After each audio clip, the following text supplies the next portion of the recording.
आसंता 16 तारिख सोमवार दिन मुख्यमंत्री जन अभियोग शुणाणी अनुष्ठित हेब। एने साधारण प्रशासन और साधारण अभियोग विभाग तरफ विज्ञप्ति जारी कर राजधानी भुवनेश्वर यूनिट 5 स्थित मुख्यमंत्री अभियोग प्रकोष्ठ एही जन अभियोग शुणाणी करेंगे मुख्यमंत्री मोहन चरण माझी।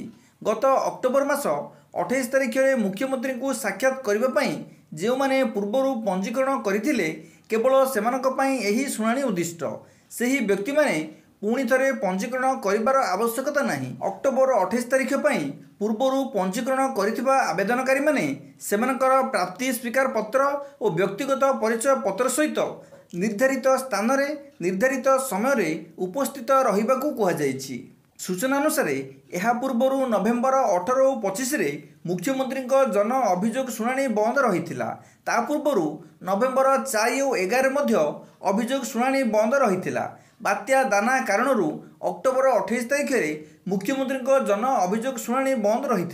पूर्व सूचना अनुसार राज्य में दीर्घ दिन धरी मुख्यमंत्री अभियोग प्रकोष्ठ बंद रही बेले राज्य में नुआ सरकार क्षमता को आसवा पर मुख्यमंत्री श्री माझी यूनिट 5 स्थित सरकारी बासभवन में नियमित भाव जनशुणाणी करुछंती।